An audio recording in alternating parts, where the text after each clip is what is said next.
Hi అండి. ఈరోజు మన వీడియోలో బీరకాయ గోంగూర కూర ఎలా తయారు చేయాలో చూద్దాం. ముందుగా 2 టేబుల్ స్పూన్ల ఆయిల్ వేసుకొని ఆయిల్ హీట్ అయ్యాక సన్నగా కట్ చేసి పెట్టుకున్న ఉల్లిపాయలు వేసుకోవాలి.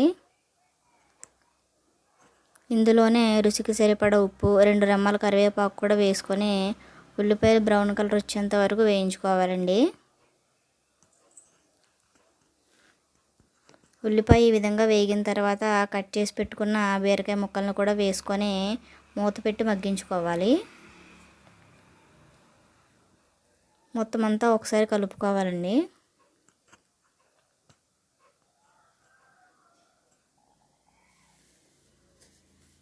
కూర అడుగంటకుండా మధ్య మధ్యలో కలుపుతూ ఉండాలి.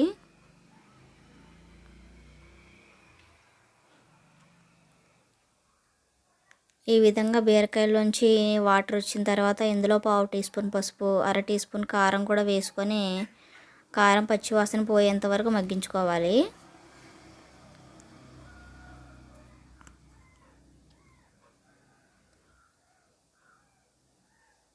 బీరకాయ కూరలో వాటర్ ఏమి వేయనవసరం లేదండి. బీరకాయలో ఉండే వాటర్తోనే ముక్కలు ఉడికిపోతాయి. ఈ విధంగా కూర ఉడికిన తర్వాత ఆయిల్ పైకి వచ్చిన తర్వాత ఇందులోకి సన్నగా కట్ చేసి పెట్టుకున్న రెండు కట్టలు గోంగూర వేసుకోవాలి. నేను 1/2 కేజీ బీరకాయలకి 2 కట్టలు గోంగూర తీసుకున్నానండి. పులుపు ఎక్కువ తినేవాళ్ళు అయితే 3 కట్టలు వేసుకోవచ్చు.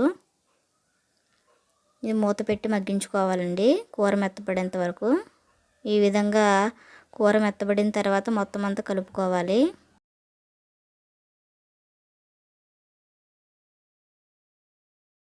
మంటను ఎప్పుడు సిమ్లో పెట్టుకొని చేసుకోవాలండి, లేదంటే అడుగు మాడిపోతుంది గోంగూర వల్ల.